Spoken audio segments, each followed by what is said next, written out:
आता आपण पुढे जाऊया लँडस्लाईड.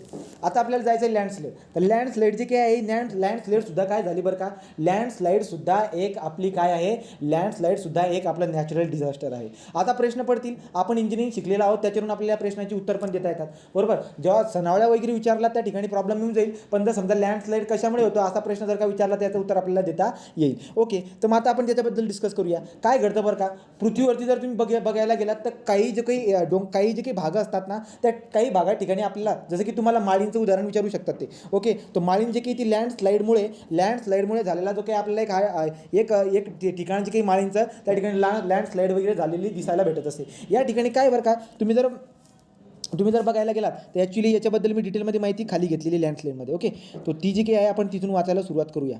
कुठे बरं का ती लँडस्लाईडबद्दल, म्हणजे मग इकडे येईल. ओके, लँडस्लाईडला दुसरा शब्द असतो रिफ्ट कोलॅप्स. तर तुम्हाला प्रश्न विचारतील, एक तर लँडस्लाईड जो आहे तो नॅचरल डिझास्टरमध्ये येतोय. लँडस्लाईड होण्याचं कारण याच्या अगोदर आपण बघितलं आहे, भूकंप हा सुद्धा लँडस्लाईड व्हायचं कारण आपल्याला दिसायला भेटत असतो. भूकंप पण कारण आहे आणि पूर पण कारण आहे. आता पूर कसा कारण आहे बरं का, जर का समजा पूर आल्यानंतर आपल्याला काय दिसायला भेटत असतं, जेवढी काही जमीन आहे त्या जमिनीची शेअर स्ट्रेंथ, तुम्ही बघा मातीची शेअर स्ट्रेंथ कमी होण्यामध्ये बरेचसे कारण आपल्याला दिसायला भेटत असतील. ओके, आणि ॲक्च्युली लँडस्लाईड जमीन वगैरे जी की सरकत असते खालच्या साईडला, एखादा डोंगर जो आहे तो धसून येतो खाली, तो एखादा डोंगर धसून काय येतोय, कारण की हा डोंगर धसण्यामागे एकच कारण आहे की जी माती आहे त्या मातीमध्ये असणारी जी शेअर स्ट्रेंथ आहे, ती शेअर स्ट्रेंथ जी काय आहे ती संपल्यामुळे जी काय आहे ती सगळी माती आपल्याला कोलॅप्स होताना दिसायला भेटत असते. तर लँडस्लाईड जो काय आहे हे सुद्धा एक नॅचरल डिझास्टर म्हणून आपण ओळखत असतो. लँडस्लाईडला रिफ्ट कोलॅप्स म्हणतात. आता लँडस्लाईडला रिफ्ट कोलॅप्स का म्हणतात बरं का, आता लक्षात घ्या. समजा हा एक डोंगर आहे, आता डोंगरामध्ये जे काय आहे, डोंगरामध्ये तुम्हाला काय दिसायला भेटेल, ॲक्च्युली जो डोंगर आहे तो खडकांनी बनलेला असतो बरोबर आहे.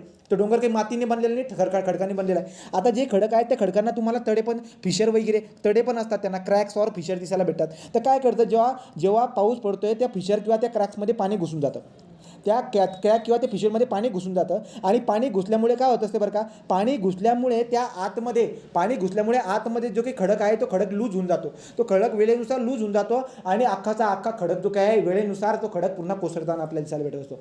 तर ही जी काही अख्खा म्हणजे जवळजवळ हा पुरा पार्ट जो आहे ना निघून येतो, त्याला म्हणतो आपण रिफ्ट कोलॅप्स. तो रिफ्ट कोलॅप्सची जी काही आहे इथं दिलेली आहे ती बात हे बघा. तो natural cracks or the fissure present in the hard rock cause there breaking and specially at the time of heavy rain. बरोबर, हेवी रेनच्या वेळेस काय असते, हे क्रॅक्स ऑर फिशरमध्ये खूप सारं पाणी घुसून जातं. पाणी आतमध्ये घुसल्यानंतर काय होतं असते, water entering this cracks and cause the weathering of this rock. बरोबर, त्या रॉक जी काय आहे त्या रॉकची झीज होताना आतल्या भागामध्ये झीज होताना, जर का समजा तड्यांमध्ये पाणी घुसल्यानंतर आतल्या भागाला जर का झीज पडली तर तुम्हाला दिसायला भेटेल की अख्खा पोर्शन निघून जातोय आणि लँडस्लाईड होताना आपल्याला दिसायला भेटणार आहे. राईट की नाही, तो ही वाली बात आहे. पुढे वेट इन्क्रीजेस, तर पाणीमध्ये शिरल्यामुळे काय होत असतो, वेदरिंग वगैरे होत असते आणि आतमध्ये शिरल्यामुळे ते काय आहे वेट सुद्धा इन्क्रीज होत असते. Therefore the rock slide slopy region and settle at the lower slide this called at the collapse of the rift. त्याला collapse of rift. Therefore landslide is also called at the collapse of the rift. लक्षात ठेवा हा शब्द collapse of the रिफ्ट आपण लँडस्लाइडला म्हणत असतो, कारण पण तुम्हाला मी सांगितलं. आता हे दुसरं काय आहे बघा, लँडस्लाइड होण्याचं कारण काय तो landslide cause of the landslide कशामुळे होत असणार बरं का, after the effect of the natural disaster of the earthquake. बघा, अर्थक्वेक नावाचा जो की नॅचरल डिझास्टर आहे ज्याच्याबद्दल आपण डिटेलमध्ये माहिती घेतली. जर अर्थक्वेक झाला तर अर्थक्वेक झाल्यामुळे सुद्धा लँडस्लाईड वगैरे होताना आपल्याला दिसायला भेटेल. तुम्ही म्हणा असं कसं काय बरं का, कारण की ज्या वेळेस प्लेटच्या मुवमेंट होत असतात तर मुवमेंट झाल्यामुळे जो की आपला अर्थचा क्रस्ट आहे तो अर्थचा क्रस्ट बऱ्याचशा ठिकाणी लूज होताना पण दिसायला भेटणार. जो की डोंगराळ भाग जो आहे, डोंगराळ भागाच्या ठिकाणी ही मुवमेंट जी होत आहे त्यामुळे तो स्लोपी पार्ट जेवढा काही असेल त्याच्यामध्ये आपल्याला लूजनेस दिसायला भेटेल. हा लूजनेस वेळेनुसार जो काही आहे या आतल्या भागामध्ये त्याची शेअर स्ट्रेंथ कमी होताना दिसायला भेटेल आणि पुन्हा ते कोसळून जाणार आहे. ओके, तो जो काही आपला नॅचरल डिझास्टर जो काही आहे कोणता अर्थक्वेक, त्याच्यामुळे सुद्धा आपल्याला काय दिसायला भेटत असेल लँडस्लाईड. तो अर्थक्वेक सुद्धा एक कारण आहे लँडस्लाईड होण्यात. सुनामी सुद्धा कारण आहे बरोबर आहे. तर सुनामी आल्यामुळे काय होत असते, सुनामी जर का समजा अशा रिजनमध्ये गेली ज्या ठिकाणी स्लोपी एरिया आहे त्या ठिकाणी जर का सुनामी येऊन जर का चालली गेली तर तो जो काही स्लोपी एरिया आहे त्याच्या आतमध्ये आपल्याला काय दिसायला भेटेल वेळेनुसार जे काही त्याचे चान्सेस आहेत कोसळायचे पण. तर सुनामी सुद्धा एक रिझन होऊन जातं आपल्या लँडस्लाईडसाठी. हेवी रेन, आता हेवी रेनबद्दल आपण बघितलं चालूच. ओके, स्टॉर्म झालं, फ्लड झालं, तर मी अगोदरच बोललो बघा, जो काही हा फ्लड आहे तो फ्लड झाला, स्टॉर्म झाला, हेवी रेन झाला, सुनामी झाला, अर्थक्वेक झालं, हे सगळे जे काही आहेत हे लँडस्लाईड होण्यास आपल्याला कारणीभूत दिसायला. तो यांच्यामुळे जे काही आहे लँडस्लाईड होत असते. तुम्हाला परीक्षेमध्ये विचारतील, लक्षात ठेवता येतं. Earthquake, tsunami, heavy rain, storms, floods यांच्यामुळे लँडस्लाईड होत असते. तो unlimited cutting of the tree. बरोबर आहे. आता आपल्याला एक बात माहिती काय बरं का, जर का समजा आपण झाडे लावून ठेवले तर झाडांचे जे काही मुळा आहे, झाडांच्या मुळा जे काही आहेत ते माती धरून ठेवतात. झाडांच्या मुळा माती धरून ठेवतात, त्यामुळे माती कोसळू शकणारच नाही. समजा हा डोंगर भाग आहे आणि या डोंगराच्या भागाकडे इथे जर का खूप सारी झाडं जर का असतील, खूप जास्त झाडं जर का असतील, तर घडतंय काय, या झाडांच्या ज्या मुळा आहेत त्या झाडांच्या मुळा मातींना पकडून धरतात. जर झाडांच्या मुळा मातींना पकडून धरत असतील तर समजा हेवी रेन पण झाला, तर हेवी रेन झाल्यानंतर ही माती कोसळू शकणार होती, ती माती कोसळणार नाही. का कोसळणार बरं का, ती कोसळणार नाही कारण की जे काही रूट्स आहेत त्या रूट्स काय करतात, मातीला धरून ठेवत असतात. त्यामुळे तर मातीची धूप जे म्हणतो ना आपण, मातीची धूप वगैरे जे काही म्हणतो आपण ते सॉइल इरोजन वगैरे, तर मातीची जी की धूप होत असते तिला रोखण्यासाठी झाडं लावणं सगळ्यात बेस्ट ऑप्शन असतो. त्यामुळे लँडस्लाईड जर का तुम्हाला टाळायचं असेल तर झाडं लावा. मग डोंगराळ भागामुळे डोंगराळ भागामध्ये जर का तुम्ही समजा ज्या ठिकाणी चान्सेस आहेत लँडस्लाईड व्हायचे, ती जर का आपण खोलवरच्या मुलांची जर का झाडं लावली तर आपल्याला काय दिसायला भेटत असतो, त्या ठिकाणी लँडस्लाईडचा प्रॉब्लेम दूर होताना दिसायला भेटते. ठीक आहे, तो अनलिमिटेड. आता इथे काय म्हणले, जर का झाडांची जर का जास्त तोड झाली, तर झाडांची तोड जर का झाली, समजा डोंगरावरती असणारे जे झाडं आहे यांची जर का तोड झाली, तर झाडं तुटल्यानंतर मुळं पण एवढे काम करणार नाहीये, तर मुळं काय मातीला धरणार, त्यामुळे लँडस्लाईडचा प्रॉब्लेम आपल्याला त्या ठिकाणी दिसायला भेटतो. तो unlimited cutting of the tree हा सुद्धा एक कारण झाला लँडस्लाईड होण्यासाठी. While the building roads in the mountain. आता बघा, जेव्हा पण आता आपण माउंटेनमध्ये आपण रस्ता करत असतो, तर माउंटेनमध्ये जेव्हा आपण रस्ता करत आहे तर दोन साईडला एक मोठा स्लोपी पार्ट दिसायला भेटत आहे. तर बघा, जसं की काय समजा या अशा पद्धतीने जे काही आहे आपल्याला काय दिसायला भेटते, अशा पद्धतीने जो काही आहे ना या डोंगरांमध्ये आपण रस्ता खंदत आहोत, तर त्यामुळे काय होत आहे, हे जो काही आहे हा जास्त स्लोपी पोर्शन आपल्याला दिसायला भेटत असतो आणि वेळेनुसार याची शेअर स्ट्रेंथ जी काही कमी होताना दिसायला भेटत असते. तर हे सुद्धा एक कारण आहे की ज्याच्यामुळे लँडस्लाईड होऊ शकते. Okay, so there forward while the building roads in the mountain. So उंच जे काही आहेत असे मोठ्या डोंगरांमध्ये जेव्हा आपण रस्ते काढतोय, राईट, तर there is a lots of the digging and that's make the mountain weak. बरोबर आहे, तर जो काही डोंगर आहे, तो डोंगर जो मजबूत डोंगर आहे हे खाणकाम केल्यामुळे आहे तो आजूबाजूने लूज होताना दिसायला भेटत असतो आणि आपल्याला लँडस्लाईड होताना दिसायला भेटत असते. तो हे मेन रिझन आहे, हे मेन रिझन तुमच्या लक्षामध्ये राहायला पाहिजे. ओके, तो हे झाले लँडस्लाईडचे रिझन. नंतर पुढे काय बरं का, की लँडस्लाईडचे होणारे परिणाम काय. आता इफेक्ट ऑफ द लँडस्लाईडचे परिणाम काय आहेत बरं का.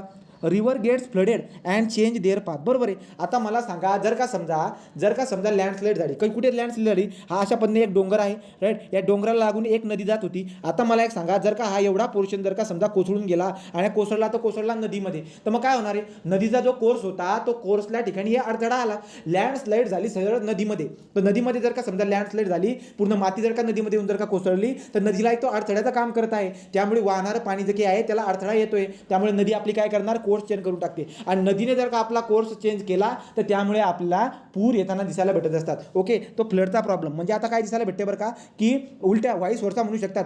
सुनामीमुळे लँडस्लाईड होते, पण लँडस्लाईडमुळे पूर पण येतात. ओके, पण लँडस्लाईडमध्ये पूर कधी येईल, जेव्हा ती लँडस्लाईड नदीमध्ये कोसळेल तेव्हाची बात आहे. Okay, so river gets flooded and they change their path. Next is what, displacement of the waterfall formation artificial water reservoir. So displacement of the waterfall and formation of artificial water reservoir. तो आता काय म्हणलेले बरं का, की ज्या ठिकाणी आपण साठे तयार करतो, रिझर्वायर वगैरे तयार करतो, तर ज्या ठिकाणी आपण रिझर्वायर तयार करत आहोत ॲक्च्युली त्या ठिकाणी सुद्धा आपल्याला काय दिसायला भेटते, तो displacement of the waterfall or formation of the artificial water reservoir. तो तुम्ही ज्या ठिकाणी साठे तयार करत आहे त्या साठे तयार करण्याच्या ठिकाणी सुद्धा तुम्हाला लँडस्लाईडचा प्रॉब्लेम दिसायला भेटत असतो.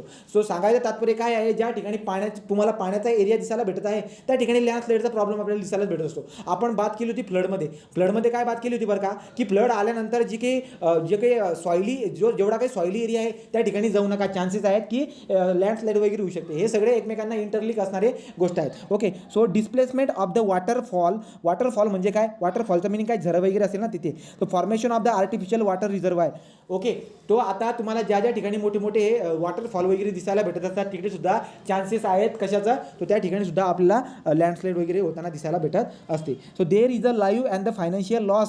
आता परिणाम विचारतायत, तो परिणाम तर सरळ कशावरती होणार आहे, तो परिणाम बघा, तो लार्ज स्केल, नंतर ॲज अ ट्री बिल्डिंग वगैरे जे काही आहेत, जर समजा लँडस्लाईड जर झाली, आता तुम्हाला माळींचं उदाहरण दिल्यानंतर विचारलं की सांगा परिणाम काय झाला होता, तर तुम्ही दुनियाभरचा परिणाम सांगून देणार की तिथे असणारे जे काही सगळे लोक आहेत, सगळे घरं वगैरे बुजली गेलीत, बरोबर, सगळे घरं बुजली गेलीत वगैरे, तर खूप सारे आपल्याला जे काही आहे इकोसिस्टीम म्हणा, तुम्ही प्राणी मात्र म्हणा, इकोसिस्टीम म्हणा, सगळ्या गोष्टींचा नुकसान होताना आपल्याला दिसायला भेटत असतो लँडस्लाईडमुळे.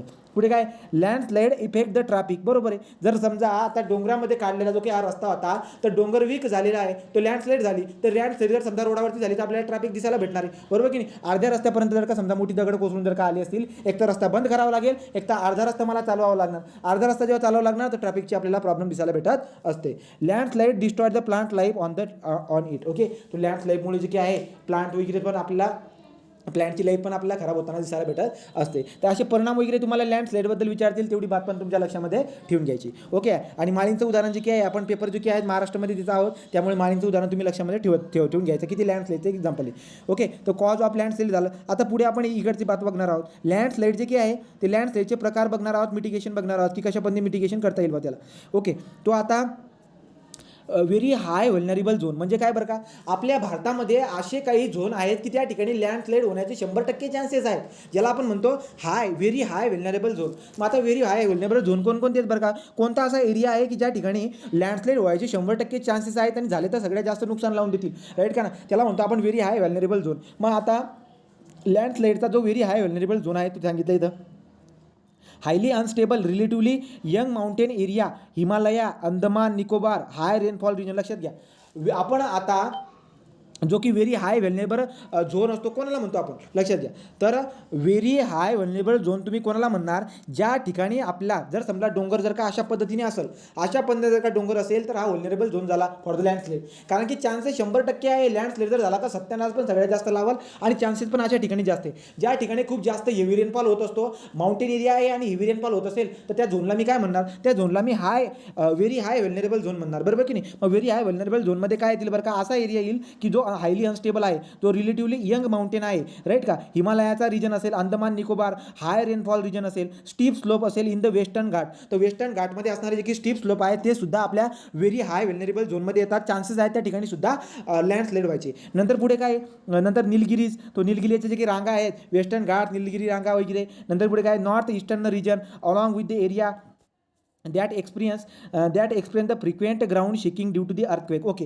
तर जो काही अर्थक्वेक प्रॉन एरिया झाला, हेवी रेनफॉल एरिया झाला, स्टिपी स्लोपचे डोंगर झाली, ओके, अंदमान निकोबार बेट झालं, हिमालयाचा रिजन झाला, these are all under the what very high vulnerable झोनमध्ये आपण त्यांना टाकत असतो. भूकंपाचे जे काही भूकंपाला सब्जेक्टेड असणारे एरिया सुद्धा आपण व्हेरी हाय व्हल्नरेबल झोनमध्ये टाकत असतो. ओके. आणि त्याचे परिणाम आपल्याला चांगल्या पद्धतीने माहिती आहे. ओके. तो व्हेरी हाय व्हल्नरेबल झोनमध्ये काय येईल बात लक्षामध्ये ठेवून घ्या. पुढे जर गेला तर काय, आता व्हेरी हाय झाला त्याच्यानंतर हाय व्हल्नरेबल झोन. आता हा व्हल्नरेबल झोन काय, area that have be almost similar condition those included in the very हाय. बरोबर. तर जो एरिया आपल्या व्हेरी हायमध्ये आपण बोललो होतो की very high vulnerable zone for the landslide, जे काही आपण बोललो तेवढा जवळजवळ तेवढा एरिया आपल्याला हाय व्हल्नरेबल झोनमध्ये पण टाकावा लागतो. तो हाय व्हल्नरेबल झोनमध्ये काय बरं का ते म्हणलेलं आहे, also included in this category. The only difference between the two is the combination on intensity of frequency. बरोबर आहे. तो आता काय बरं का, दोघांमध्ये फरक एवढा आहे, एरिया ॲक्च्युली तोच आहे, परंतु हाय व्हल्नरेबल झोनमध्ये जे परिणाम होणारे आहेत ते परिणाम याच्यापेक्षा जास्त दिसायला भेटत असतात. तो जे परिणाम जे होतील, समजा लँडस्लाईड जर झाली तर त्याचा होणारा परिणाम जो काही आहे तो जर का जास्त असेल तर त्याला आपण व्हेरी हाय व्हल्नरेबल झोनमध्ये टाकणार आहे. पण परिणाम जर का तुलनेने कमी दिसायला भेटेल तर ॲक्च्युली तो हेवी रेनफॉल असो, अर्थक्वेक जास्त असणारा असो, स्टिपी स्लोपवाला असो, हिमालयाचा रिजन असो, अंदमान निकोबारचा बेटांचा रिजन असो, तर या ठिकाणी सुद्धा मी हाय व्हल्नरेबल झोन म्हणणार. परिणाम फक्त एक असेल की परिणाम जो आहे कमी दिसायला भेटणार असेल. ओके. ही बात. So all Himalaya state and the state of the north eastern region except the plain of the Assam included the. आता बघा, व्हेरी व्हल्नरेबल झोनमध्ये कोणत्या येतात, ॲक्च्युली ते वरचे जे नमूद केलेले होते ते सगळे याच्यामध्ये आपण टाकू शकतो. त्यांची इंटेन्सिटी आपल्याला कमी दिसायला भेटणार, एवढा फरक आहे. नंतर पुढे काय, ऑल हिमालया स्टेट, जेवढे काही हिमालयामध्ये असणारे जेवढे काही राज्य आहे. नंतर state from the north eastern region, तर नॉर्थ ईस्टर्न रिजन जो काही आहे आपला, हा नॉर्थ झाला, हा ईस्टर्न झाला, तर नॉर्थ ईस्टर्न रिजन जो काही आहे याच्यामध्ये असणारे काही स्टेट जे काही आहे ते आपण कशामध्ये टाकून देतो, हाय व्हल्नरेबल झोनमध्ये. ठीक आहे. So all Himalaya state and the north eastern region except the plan Assam are included the very high vulnerable झोनमध्ये आपण त्यांना टाकून देत असतो. पुढे जर बघायला गेलात काय, आता मॉडरेट लो व्हल्नरेबल झोनमध्ये आपण जाऊया. तो काय बरं का, area that receive the less pressure. बरोबर आहे. ज्या ठिकाणी तुम्हाला पाऊस कमी पडताना दिसायला भेटत आहे त्याला आपण काय म्हणणार बरं का, मॉडरेट टू लो व्हल्नरेबल झोन म्हणणार आपण. हिमालय एरिया, लडाख, आता लडाखमध्ये पावसाचं प्रमाण वगैरे कमी दिसायला भेटत असेल. So areas receive the less precipitation such at trans Himalayas area of the Ladakh. नंतर नंतर काय स्पिरिट हिमाचल प्रदेश. नंतर अनड्युलेट, नंतर काय पुढे नंतर पुढचा पॉईंट काय undulate at the stable relief low precipitation. Okay, तो एकच पॉईंट दिसायला भेटतोय बरं का, काय की ज्या ठिकाणी पावसाचं प्रमाण आपल्याला कमी दिसायला भेटत आहे त्या ठिकाणी लँडस्लाईडचा प्रॉब्लेम होणार नाहीये. तर त्या झोनला आपण लँडस्लाईडचा कोणता झोन म्हणणार आहोत बरं का, मॉडरेट टू लो व्हल्नरेबल झोन आपण त्याला म्हणत असतो. ओके, अजून काय बरं का सांगायसारखं. सो नंतर जर बघायला the western and the eastern Ghat and the Deccan plateau also explain the occasionally landslide. बरोबर, तो जो काही आहे वेस्टर्न अँड ईस्टर्न घाट जी काही आहे ते आपण मॉडरेट टू लो व्हल्नरेबल झोनमध्ये टाकू शकतो. ॲक्च्युली त्याला मॉडरेटलीमध्ये टाकत आहे, परंतु अचानक लँडस्लाईड व्हायचे चान्सेस पण त्या ठिकाणी दिसायला भेटत असतात. Okay, so landslide due to the mining. बघा आता कमी पावसाच्या ठिकाणी जे की कमी पावसामुळे होणारे लँडस्लाईडला आपण मॉडरेट टू लोमध्ये टाकलेलं आहे. पुढे काय दिसायला भेटते की लँडस्लाईड ड्यू टू दी मायनिंगमुळे पण लँडस्लाईड होते. बरोबर, तो मायनिंगमुळे सुद्धा लँडस्लाईड होताना दिसायला भेटते. तर ते आपण मॉडरेट टू लोमध्ये टाकणार आहोत. लँडस्लाईड टू दी मायनिंग नंतर by substance are most common state in the Jharkhand, Orissa, Jharkhand, Chhattisgarh, Madhya Pradesh, Maharashtra, Andhra Pradesh, Karnataka, Tamil Nadu, Goa, Karnataka, Kerala. Right का, तो गोवा, केरळा, महाराष्ट्र वगैरे हे जे काही राज्य दिलेले आहे तिकडचे अलीकडे, आता अलीकडे सरकत आलो, या ठिकाणी मायनिंग वगैरे आपल्याला दिसायला भेटत असते. तो मायनिंगला जेवढा काही एरिया मी तुम्हाला बोललो, ज्या ठिकाणी तुम्हाला मायनिंग करताना दिसायला भेटत आहे तो एवढा सगळा एरिया जो काही लँडस्लाईडला सब्जेक्टेड दिसायला भेटत असतो. आणि कोणता लँडस्लाईड बरं का, तर लो टू मॉडरेट व्हल्नरेबल झोनमध्ये आपण त्याला टाकून देत असतो. आता होणारे परिणाम, कन्सिक्वेन्स ऑफ द लँडस्लाईड. तो लँडस्लाईडचे परिणाम काय तुम्हाला तर अगोदर सांगून दिले मी. रस्ते वगैरे ब्लॉक होऊन जातात, नद्या वगैरे ब्लॉक होऊन जातात, नद्या आपली कोर्स बदलून टाकत असते. Okay, diversion of the river, हे सगळ्या बाता आपल्या झाले. मिटिगेशन, चला आता मिटिगेशन काय करता येईल बरं का, सांगा बरं का तुम्ही. एकच मिटिगेशन सांगा जे सगळ्यात इम्पॉर्टंट आहे. लँडस्लाईड जर का टाळायचं असेल तर तुम्ही काय करू शकता. लँडस्लाईडला टाळण्यासाठी आपण काय करू शकतो, लँडस्लाईड व्हायलाच नको त्यासाठी काय करता येईल. जर समजा आता आपल्याला एक बात माहिती, ज्या ठिकाणी मी डोंगरामध्ये जर का मी रस्ते खंदत असलो तर काय करायला भेटते बरं का, तो डोंगराच्या साईडला आपण जे काही आहे असे जाळ्या लावलेल्या असतात, असे मेश लावलेले असतात. बरोबर का, तो तसं करून आपण जो आहे ना परिणाम कमी करू शकतो. दुसरी बात जर बघायला गेला तर सगळ्यात इम्पॉर्टंट जो आहे ज्याच्यामध्ये नॅचरल जे काही इकोसिस्टम आहे ती पण आपली चांगली राहते, ते म्हणजे झाडं. तो ज्या ठिकाणी इकोसिस्टम, ज्या ठिकाणी लँडस्लाईड वगैरे होऊ शकते त्या ठिकाणी आपण झाडं लावून द्यायची. असे झाडं लावायची ज्यांचा मुळा खूप खोलपर्यंत जातात आणि मातीला धरून ठेवतात, अशा पद्धतीने झाडं लावायची. तो त्याचे आपण बघत आहोत. तो always advise to adopt the specific measure deals with the landslide restriction and the construction of the other development equally road dams limiting agriculture moderate to slope. Okay, तो आता आपल्याला काय करायचं, आपल्याला रस्ते बांधायचे. आता रस्ते बांधताना आपण काही डोंगरावरती अशा स्लोपी रिजनमध्ये हे बांधू नका. बरोबर की मला मिटिगेशनचा पॉईंटवरती बोलायचं आहे. म्हणजे काय बरं का, की ॲक्च्युली अशी कामं करायची नाही जेणेकरून लँडस्लाईड वगैरे होईल. जसं की काय स्टिपी स्लोपवरती जर का तुम्ही रस्ता बांधत असणार तर 100% रस्ता कोसळण्याचे चान्सेस पण आहे. बरोबर की नाही, पण तसं काही करू नका. रस्ते बांधताना स्टिपी स्लोपवरती बांधू नका, ते टाळा. राईट की नाही, तो अशा पद्धतीने दिसायला भेटते. सेटलमेंट आहे व्हल्नरेबल झोन इन्फोर्स. पुढे काय terrace farming should encourage in the north eastern hill state where the slash and the burn shifting cultivation is still prevalent. आता काय मेन्शन केले बरं का, तो आपल्याला काय करायचे आहेत, आपल्याला परिणाम कमी करायचे आहेत. राईट, तो काही ठिकाणी जे की डोंगराळ भागामध्ये शेती केली जाते, डोंगरावरती शेती केली जाते चहाची. राईट का, चहाची वगैरे तुम्हाला ती शेती केली जात असते. तो त्या जे काही या शेती केल्या जातात यांच्यामुळे सुद्धा लँडस्लाईडचे परिणाम तुम्हाला दिसायला भेटतील. कारण की स्लोपी एरियामध्ये जर तुम्ही हे करत आहात तर त्या ठिकाणी काय होते, सगळं पाणी जे त्या ठिकाणी मुरून राहून जातं, त्यामुळे सगळी जे काही आहे लँडस्लाईड होऊ शकते. तो क्वेश्चन आल्यानंतर तुम्हाला त्याचं उत्तर देता यायला पाहिजे. ओके, तो लँडस्लाईड म्हणजे काय, त्याचे परिणाम काय आपण बघितले. आता पुढचा पॉईंट काय रे बघा, एमसीक्यू बद्दल डिस्कस करूया. तर अशा पद्धतीने याच्यामध्ये व्हॉल्कॅनो आहे, नंतर बाकीचे पण आहेत, त्यांना आपण एमसीक्यू थ्रू समजून घेऊया. कारण की व्हॉल्कॅनो एवढ्या डिटेलमध्ये समजून घ्यायची जरूरत नाही आहे. क्वेश्चन कोणत्या लेवलला येईल त्याच्याबद्दल डिस्कशन करूया. चॅप्टर झाल्यानंतर एमसीक्यू आणले, 50 एमसीक्यू आणल्यानंतर गोष्टी चांगल्या क्लिअर होऊन जातील. पुढे काय, what is the range of the intensity scale use in the measuring the earthquake. तर इंटेन्सिटी स्केल जी असते, इंटेन्सिटी स्केलला काय म्हणतो रे आपण, इंटेन्सिटी स्केलला काय म्हणतो आपण, एमएम स्केल. मॉडिफाईड मर्कॅली स्केल जी काय आहे त्याला एमएम स्केल आपण म्हणत असतो. 1 ते 12 पर्यंत जी असते, ते 1 ते 12 पर्यंत असणारी जी की मॉडिफाईड मर्कॅली इंटेन्सिटी स्केल आहे त्याच्याबद्दल तो क्वेश्चन विचारला, लक्षामध्ये राहू द्या तुम्ही. रिश्टर स्केल असते, रिश्टर स्केल जी मॅग्निट्यूड मेजर करून देत असते. Richter scale is also called the magnitude scale and it is developed by the Charles Richter, त्याच्या नावावरती केले. 0 पासून 10 पर्यंत त्याच्यावरती स्केल असते. जर का समजा 9.3 अशी रिश्टर स्केल असेल, याचा अर्थ काय, भूकंप इतका डेंजर झाला आहे की भयानक. कारण की आजपर्यंत 10 रिश्टर स्केलचा भूकंप झालेला नाही आहे, त्यामुळे रेंज बघा 0 ते 10 आहे.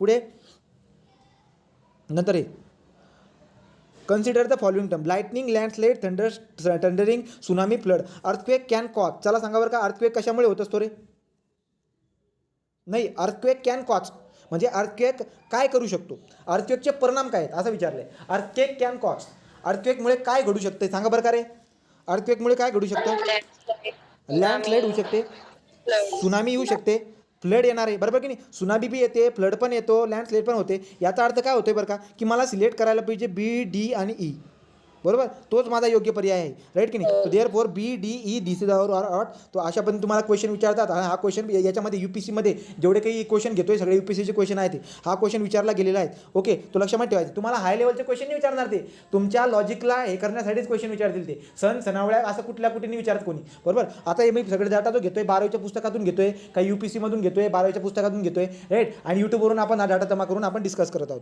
पुढे, coastal Andhra Pradesh and the Odisha often face natural disaster due to the what. तो आता कोस्टलचा आणि आंध्र प्रदेश तुम्हाला आपण बघितलं आहे, भारतचा इकडचा जो पोर्शन आहे, ज्या ठिकाणी आपण आपल्याला उपसागर जो आहे, पश्चिम बंगालचा उपसागर जो काही आहे, त्या ठिकाणी 314 344 समथिंग आपण सायक्लॉन बघितले होते, ट्रॉपिकल सायक्लॉन. तर ट्रॉपिकल सायक्लॉन जे की नाही तिकडच्या एरियाकडे खूप जास्त दिसायला भेटत असतात. त्यामुळे ते काय म्हणले बरं का, की coast of the Andhra Pradesh and the Odisha, actually तो जो आहे ना उपसागरला लागूनच आहे. तर हे सायक्लॉनला सगळ्यात जास्त हे डिझास्टर म्हणजे हे हा जो काही सायक्लॉन आहे, या सायक्लॉनमुळे यांना खूप साऱ्या गोष्टी फेस कराव्या लागतात, ओडिशा आणि आंध्र प्रदेशचा जो की रिजन आहे त्यांना. ओके, तो coastal of the Andhra Pradesh and Odisha often face the natural disaster due to the cyclone. सायक्लॉनमुळे त्यांना ते गोष्टी फेस कराव्या लागतात. Okay, next is what, which of the following is not the part of geological disaster.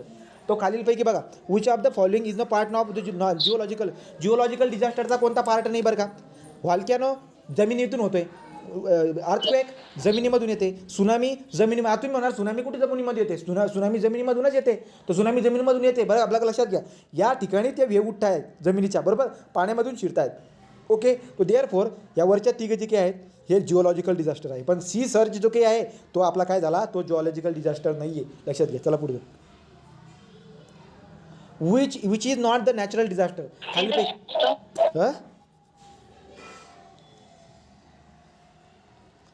काय रे दादा, ओके का रे. रिसर्च काय असतं. अरे सी सर्ज आणि स्टॉर्म सर्ज सांगितलं होतं तुम्हाला, त्या दोघांना मतलब एक बी लावला तरी बी बिंदास चालेल.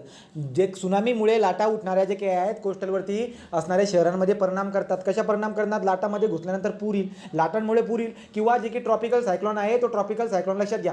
तो आपण सी सर्ज जो काही आहे, ॲक्च्युली सी सर्ज कशामुळे येतो, सायक्लॉनमुळे येतो. सायक्लॉन जो येतो आहे तो सायक्लॉनची स्पीड खूप जबरदस्त असते, त्याच्यामुळे ज्या लाटा येतात त्या कोस्टलमध्ये असणाऱ्या रिजनमध्ये परिणाम करतात. कोणता परिणाम, पुराचा परिणाम. आता हा जो काही पूर येतोय कशामुळे, या ट्रॉपिकल सायक्लॉन. तर ट्रॉपिकल सायक्लॉनमुळे येणारे जे काही पूर आपल्याला दिसायला भेटत असतो, एकदा लाटांमुळे म्हणा किंवा पावसामुळे म्हणा, तो हा जो काही पूर असतो त्याला आपण सी सर्ज म्हणत असतो. आलं लक्षामध्ये, तो सी सर्ज झाला.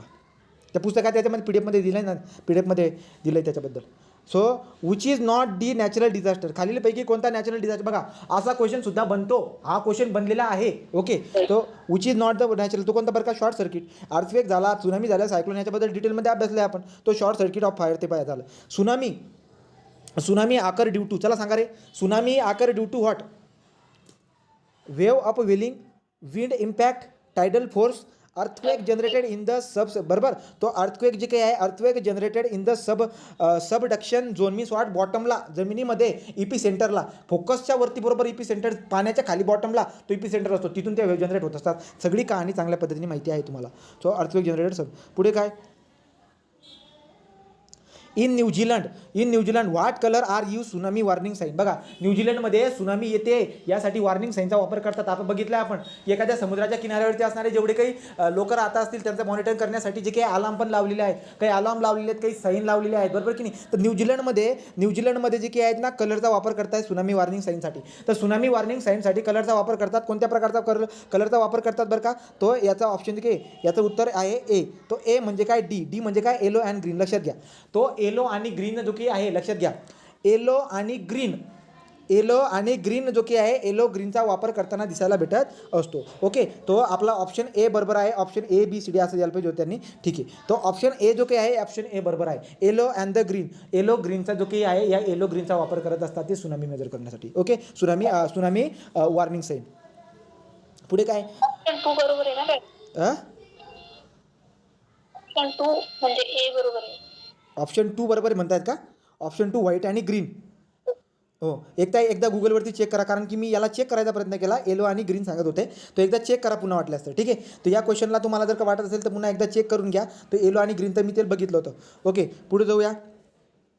आणि पुढे काय national disaster management authority is headed by national disaster management authority NDMA. तुम्हाला लॉंग फॉर्म विचारतील ते NDMA national disaster management authority काम कशा पद्धतीने करते तुम्हाला त्या डिझास्टर मॅनेजमेंटमध्ये शिकायला भेटणार आहे. न पुढे काय नॅशनल डिझास्टर मॅनेजमेंट ऑथॉरिटी जी की आहे याचा हेड कोण असतो तो कोण असतो बरं काय याचा हेड तुम्हाला काल सांगितलं होतं मी प्राईम मिनिस्टर जो काय याचा हेड असतो. नॅशनल डिझास्टर मॅनेजमेंट ऑथॉरिटीचा हेड कोणता आहे तो प्राईम मिनिस्टर असतो. पुढे काय तर पुढे जर बघायला गेलात earthquake which are destructive are those whose magnitude are richter scale. सांगा बरं का अर्थक्वेक जो काय आहे तो डिस्ट्रक्टिव्ह आहे कधी म्हणणार बरं का मी त्याचा रिस्टर स्केल कधी असेल तो 7पेक्षा ग्रेटर दॅन 7पेक्षा जर का जास्त जर का समजा हां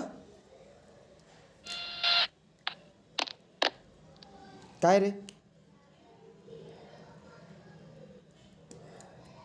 तर बघा ग्रेटर दॅन 7पेक्षा जर का समजा रिस्टर स्केल आपल्याला जास्त दिसायला भेटली तर आपण काय म्हणतो earthquake which are destructive are those whose magnitude are the richter scale is what तो ग्रेटर दॅन 7 जे काय आहे ते लक्षात ठेवायचं. पुढे काय आहे which of the following example are terrestrial natural disaster. Terrestrial म्हणजे काय रे तो टेरेस्ट्रियल नॅचरल डिझास्टर विचारला आहे तुम्हाला तो लँडस्लाईड असणार आहे. टेरेस्ट्रियल नॅचरल डिझास्टर जो काय आहे तो कोणता आहे आपला तो टेरेस्ट्रियल नॅचरल डिझास्टर जे काय आहे ते लँडस्लाईड आहे. अशा पद्धतीने काही MCQ मी आणले होते. ओके तो MCQ तुम्ही वाटलं तर काय करायचं MCQ एकदा चेक करत राहायचं की बरोबर आहे का चुकीचं आहे. जेव्हा तर तुम्हाला नोट करायची असेल ना गोष्ट एकदा कारण की दोन डोक्यामध्ये बी शिरून जाती बात आणि चेक पण होऊन जातं एकदा. ओके ते एकदा बघून घ्यायचं कोणतं तर बरोबर आहे कोणतं चुकीचं आहे वगैरे. तर अशा पद्धतीने इथं इथली ही PDFचं काम झालं. आता आपण जाऊया मागं.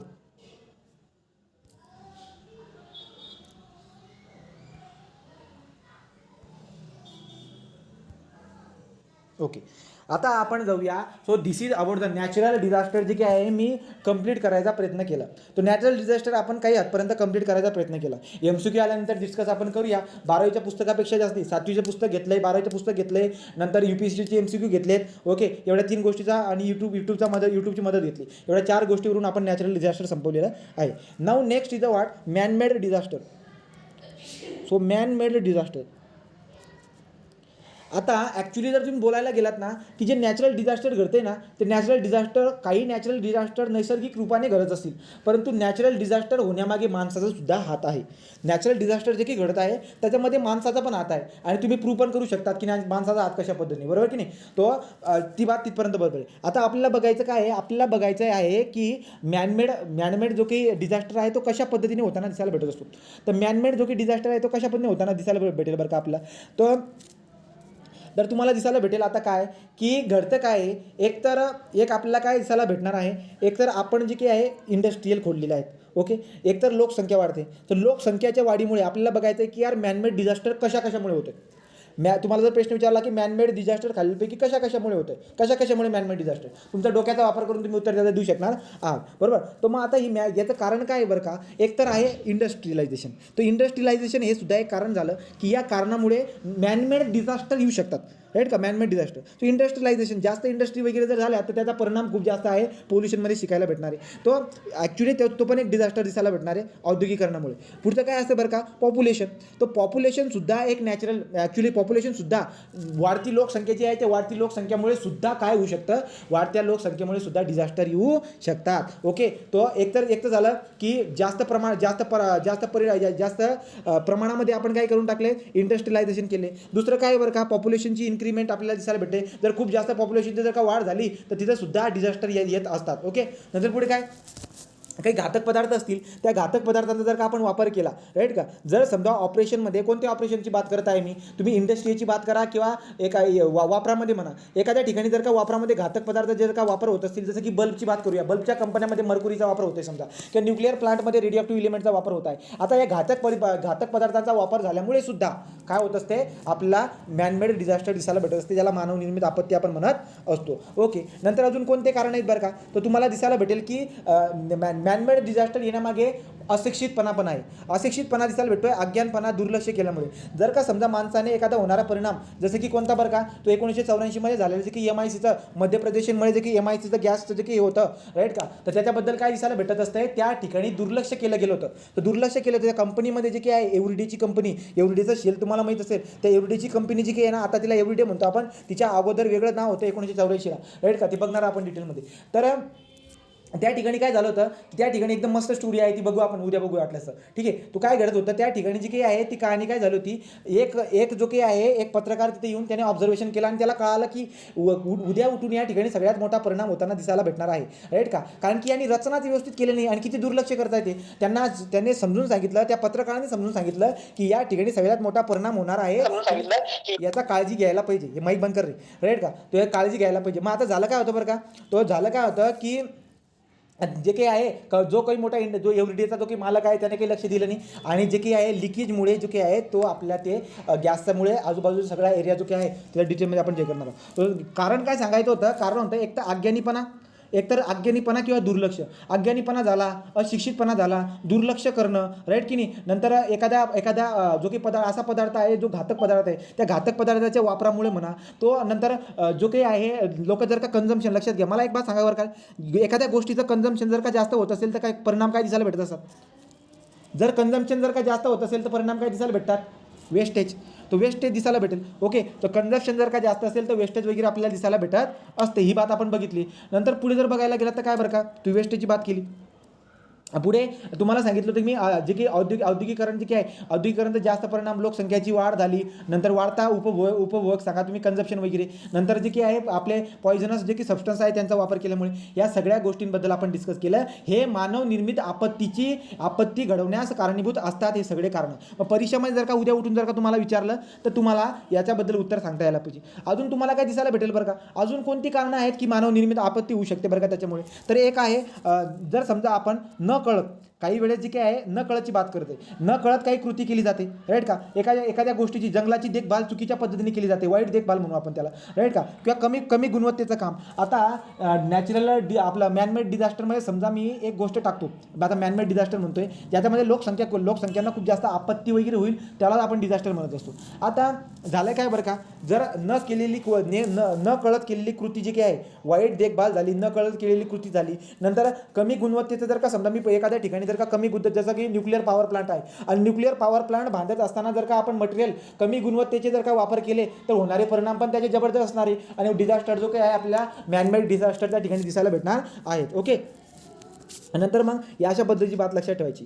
ठीक आहे. नंतर मग आता दंगल. आता मला एक बात सांगा, दंगलच्या मोठे दंगल होतात. ओके. तो दंगल वगैरे होतात, राईट. हे दंगलसुद्धा काय झालं, मोठ्या ज्या दंगल होतात, हल्ले दंगल, हे सगळे सुद्धा मॅनमेड डिझास्टरमध्ये येत असतात. ओके. तर मग हे झालं, तर युद्ध झालं, एखादं युद्ध झालं बरं का, युद्ध झालं आणि नंतर न्यूक्लिअर जे की रेडिएशन, न्यूक्लिअर जे की इलिमेंट असतात, जो न्यूक्लिअर रेडिएटिव्ह जे की इलिमेंट असतात, रेडिएक्टिव्ह इलिमेंट, त्यांचा जर का समजा त्या जे काही अणुऊर्जामध्ये किरणोत्सार पदार्थ ज्याचा वापर करत असतो त्यांचा स्फोट झाला समजा, किंवा वायूची गळती झाली, वायू गळतीमुळे सांगितलं ना तुम्हाला मी, नंतर जो न्यूक्लिअर पॉवर प्लांटमध्ये जर का कुठल्या थोडासा भागचा स्फोट झाला किंवा वायू गळती झाली, राईट का, नंतर आगी लागणं, तो आग वगैरे लागते, न कळत लागते ना आग, तो आग लागणे सुद्धा आपला कशामध्ये येतोय, फायर म्हणून पॉईंट आहे आपल्याला. मॅन मेड डिझास्टरमध्ये फायर म्हणून पॉईंट आहे. आग लागणं झालं. ओके.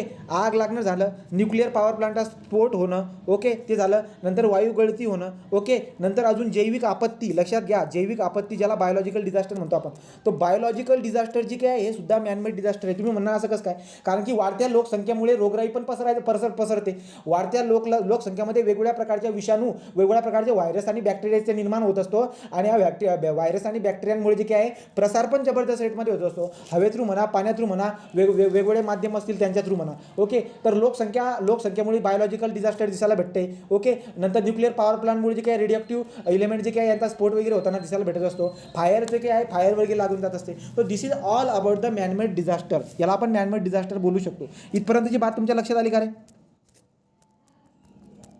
ओके का इथपर्यंत? ठीक आहे. तर आता पुढे जाऊया. तो मागचा जो MCQ आहे त्याला दुरुस्त करून घ्या बरं का रे. ते काय सांगितलं गेलं माझ्याकडून, पिवळा आहे हिरवा आहे का काय, तो नोट्समध्ये लिहिताना एकदा चेक करून लिहा सगळं. आता बघा पुढे जर बघायला गेलो तर आपलं काय आपली बात होती की आता आपण पॉईंटला जाऊया. आता आपण बघितलं की यार जे की मॅनमेड डिझास्टर असतात ते होण्याचे कारणं काय आहेत. मी तुम्हाला वरवरती बरेचसे कारणं सांगितले, त्याचा वापर करून तुम्ही खूप सारी थिअरी पण तयार करू शकता तुमची. ओके. तो मग आता आपण बघितले की यार कोणते कारणं आहेत की ज्याच्यामुळे मॅनमेड डिझास्टर होत असतात, त्याच्याबद्दल आपण बघितलं. पुढचा पॉईंट जो काही आहे आता आपल्याला उचलायचा आहे तो की मॅनमेड डिझास्टर आपण बोललो ब्रॉडली. आता आपण एक करून समजून घेऊया. पहिला आहे बायोलॉजिकल डिझास्टर. आता बायोलॉजिकल डिझास्टरबद्दल बघूया. काय बरं का बायोलॉजिकल डिझास्टरबद्दल? तर लक्षात घ्या काय होत असते बरं का. आपण बोललो की लोकसंख्येची वाढ होते. एकतर लोकसंख्येची वाढ होत आहे. ओके. तर लोकसंख्येची वाढीमुळे काय होते बरं का, एकतर लोक पर्यावरणाची व्यवस्थित काळजी घेत नाही. समजा पर्यावरणाची कोणाची म्हणतोय बरं का मी, तो समजून घ्या. आता बात काय करते, जर समजा आपण एका नदीची बात केली तर नदीमध्ये काय काय होते बरं का, तर नदीच्या किनाऱ्यावरती असणारे लोक जे काही आहेत ते लोक या नदीचा चुकीचा वापर करतील. नदीचा चुकीचा वापर जर का केला तर नदीच्या पाण्यामध्ये वेगवेगळ्या प्रकारचे बॅक्टेरिया वगैरे तयार होतील. पुन्हा जाऊन पुढचे जे काही लोक असतील हे डाऊनस्ट्रीमचे, तर या ठिकाणी ते काय करतील बरं का, तो ते लोक जे काय ते पाण्याचा वापर करतील. पाण्याचा वापर केल्यामुळे काय दिसायला भेटेल बरं का, की पाण्याचा वापर केल्यामुळे जे विषाणू पाण्यामध्ये पसरलेले आहेत ते पाण्यात लोकांपर्यंत ते पोहोचतील. लोकसंख्यामध्ये या विषाणूचं जे काही आहे आपल्याला विषाणूचं ते दिसायला भेटणार आणि त्याच्यामधून रोगराई आपल्याला पसार होताना दिसायला भेटत असते. सांगायचं तात्पर्य काय आहे की जे काही किस्सा घडला हा सगळा माणसामुळे घडला. लोकसंख्येच्या वाढीमुळे म्हणा, राईट का, एक तर चुकीचा एका जो काही नॅचरल संसाधन आहे आपलं नॅचरल जे काही सोर्सेस आहेत त्या नॅचरल सोर्सेसचा चुकीचा वापर म्हणा, लोकसंख्येचा वाढ म्हणा, यांचा चुकीचा वापर केल्यामुळे घडतंय काय आहे, तो घडतंय जे काही आहे ना वेगवेगळे व्हायरसेस म्हणा, ठीक आहे, तर वेगवेगळे व्हायरस झालं, बॅक्टेरिया झाले, बॅक्टेरिया राईट का हे तयार होत असतात.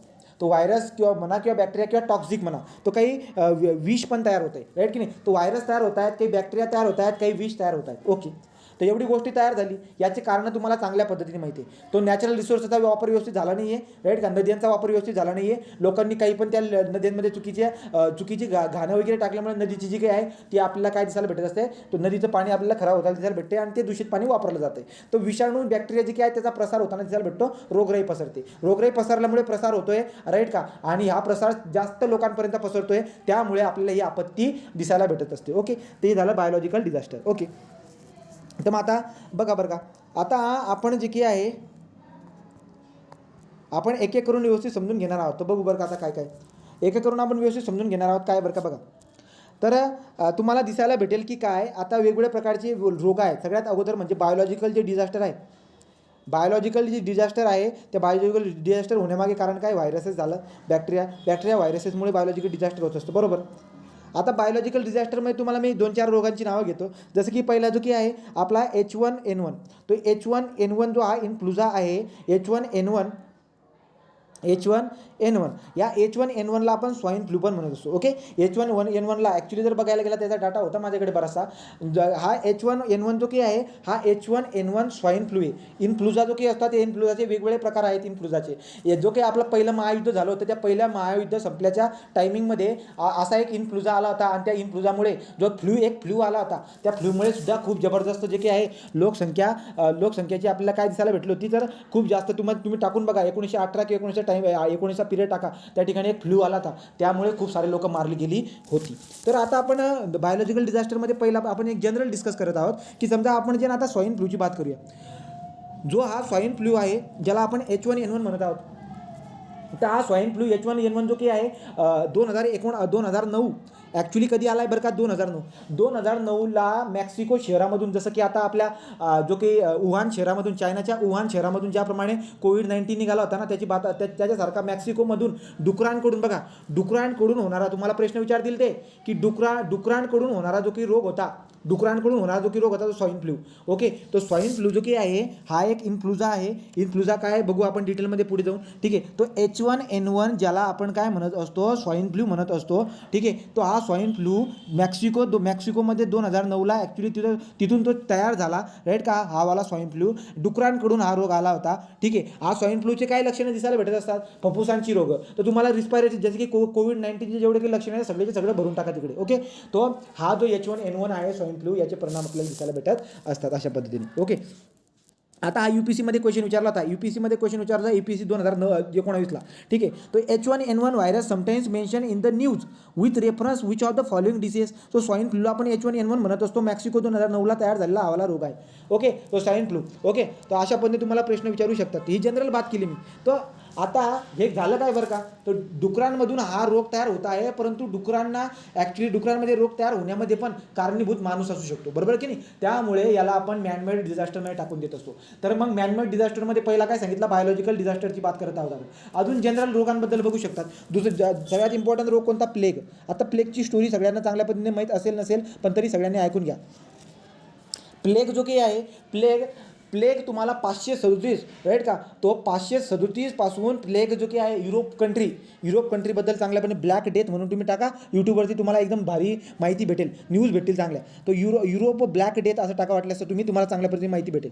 तर ब्लॅक डेथ जी की आहे ना, ॲक्च्युली काय घडलं होतं चायनामध्ये, जे काही युरोपचे जेवढे काही व्यापारी लोक होते ते व्यापारी लोक चायनामध्ये गेले. तर चायनामध्ये काय झालं होतं, चायनामध्ये काही उंदीरं वगैरे